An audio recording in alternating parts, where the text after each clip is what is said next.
Siapakah sebenarnya Allah Bapa? Apakah Ia Allah yang jauh dan tidak terlibat dalam kehidupan manusia? Apakah Ia hanya hakim yang menunggu untuk menghukum? Atau justru Ia adalah Bapa yang penuh kasih? Temukan jawabannya dalam program Grounded in the Bible.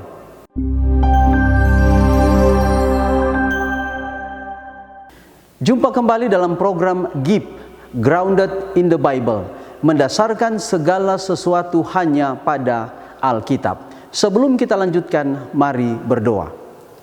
Bapa di sorga, terima kasih Tuhan, oleh karena kami memiliki kesempatan untuk mempelajari firman Tuhan. Biarlah pekabaran firman Tuhan yang kami pelajari tentang Allah Bapa dapat menguatkan kami, menuntun kami untuk mengetahui kebenaran firman Tuhan, bahwa Bapa sangat mengasihi kami. Di dalam nama Yesus kami berdoa, amin. Pernahkah kita bertanya, seperti apakah sebenarnya Allah Bapa itu? Banyak orang memiliki gambaran yang berbeda tentang Allah. Ada yang melihat Dia sebagai Allah yang keras dan jauh. Ada juga yang merasa Allah tidak terlalu peduli dengan kehidupan manusia. Namun Alkitab memberikan gambaran yang berbeda. Ketika Musa bertanya tentang siapa Allah itu, Tuhan menyatakan dirinya dengan kata-kata ini dalam Keluaran 34 ayat 6. Tuhan, Tuhan, Allah penyayang dan pengasih, panjang sabar, berlimpah kasih, setia dan setia. Ini adalah Allah, salah satu gambaran pertama yang Alkitab berikan tentang Allah. Allah yang penuh kasih dan kesabaran. Lalu muncul pertanyaan berikutnya, apakah Allah benar-benar peduli dengan manusia? Kadang manusia merasa sendirian dalam kesulitan hidup, namun pemazmur memberikan kesaksian yang berbeda. Ia berkata, Allah itu bagi kita tempat perlindungan dan kekuatan, sebagai penolong dalam kesesakan, sangat terbukti. Mazmur 46 ayat 2. Artinya, Allah bukan Allah yang jauh. Ia adalah tempat perlindungan bagi manusia yang datang kepadanya. Tetapi ada pertanyaan yang lebih dalam lagi. Jika Allah penuh kasih, mengapa manusia sering menjauh darinya?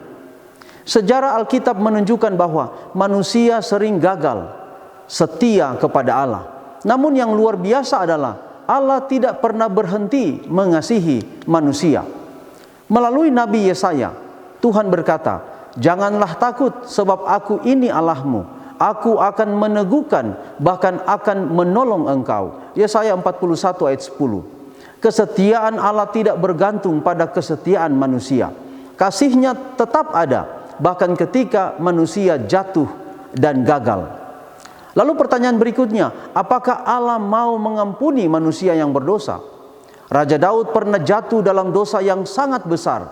Namun ketika ia datang kepada Tuhan dengan pertobatan, ia berdoa, kasihanilah aku ya Allah menurut kasih setiamu.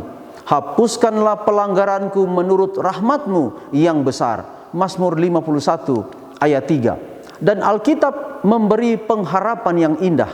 Dalam Mazmur 103 ayat 12. Sejauh timur dari barat, demikian dijauhkannya daripada kita pelanggaran kita. Ini menunjukkan bahwa Allah adalah Allah yang mengampuni. Namun ada satu pertanyaan yang sangat penting. Bagaimana manusia bisa benar-benar mengenal Allah Bapa? Alkitab memberikan jawaban yang sangat jelas. Allah menyatakan dirinya melalui Yesus Kristus. Yesus berkata dalam Yohanes 14 ayat 9, barang siapa telah melihat aku, ia telah melihat Bapa. Artinya, jika kita ingin mengetahui bagaimana hati Allah Bapa, lihatlah kehidupan Yesus.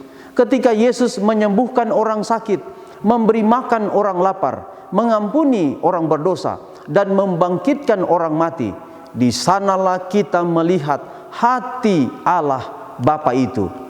Lalu muncul pertanyaan lain, seberapa besar kasih Allah kepada manusia? Jawaban Alkitab mencapai puncaknya di kayu salib. Yesus mati di Golgota bukan hanya sebagai korban manusia, tetapi sebagai pernyataan kasih Allah yang terbesar. Dan Allah dalam kasih, dalam kesabarannya menjangkau manusia melalui firman-Nya. Kekristenan bukan hasil pencarian manusia akan Allah, melainkan Allah lah yang mencari dan menyatakan dirinya kepada manusia. Puncak pernyataan itu adalah Yesus Kristus. Firman Tuhan berkata, Yohanes 3 ayat 16, ayat yang sudah sering kita baca. Karena begitu besar kasih Allah akan dunia ini, sehingga Ia telah mengaruniakan anaknya yang tunggal. Barang siapa yang percaya kepadanya tidak binasa, melainkan beroleh hidup yang kekal. Salib menunjukkan bahwa Allah tidak hanya berkata bahwa Ia mengasihi manusia, Ia membuktikan kasih itu dengan pengorbanan. Sekarang muncul pertanyaan yang sangat pribadi. Apakah Allah hanya pencipta atau juga Bapa bagi kita? Alkitab mengatakan bahwa melalui Yesus Kristus manusia dapat menjadi anak-anak Allah. Tetapi semua orang yang menerimanya diberinya kuasa supaya menjadi anak-anak Allah. Yohanes 1 ayat 12. Ini berarti hubungan dengan Allah bukan hanya hubungan antara pencipta dan ciptaan, melainkan Kristus. Kita dapat mengenal Allah sebagai Bapa yang penuh kasih. Namun cerita Alkitab belum berakhir. Ada satu pengharapan besar bagi semua orang yang percaya kepada Tuhan. Suatu hari nanti Yesus akan datang kembali. Firman Tuhan berkata, sebab anak manusia akan datang dalam kemuliaan Bapa, diiringi malaikat-malaikatnya. Matius 16 ayat 27. Pada saat itu semua orang yang telah ditebus akan dibawa pulang kepada Allah. Saudara-saudara, Alkitab menunjukkan kepada kita bahwa Allah bukan hanya hakim yang adil. Ia adalah Bapa yang penuh kasih. Ia menciptakan manusia. Ia mencari manusia yang tersesat. Ia mengampuni manusia yang bertobat. Dan Ia memberikan anaknya untuk menyelamatkan manusia. Karena itu, pemazmur mengundang kita dalam Mazmur 62 ayat 9 berkata, percayalah kepadanya setiap waktu, hai umat, curahkanlah isi hatimu di hadapannya. Allah ialah tempat perlindungan kita.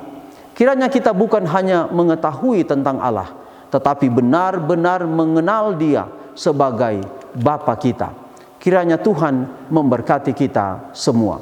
Mari kita berdoa. Bapa di sorga, terima kasih pekabaran yang indah pada saat ini.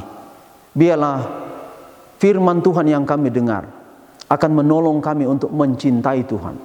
Kami tidak hanya mengenal Allah sebagai Allah pencipta, tetapi Allah adalah Bapa kami yang sangat mengasihi kami. Untuk itu ya Tuhan, biarlah kiranya pekabaran ini akan termeterai di hati kami.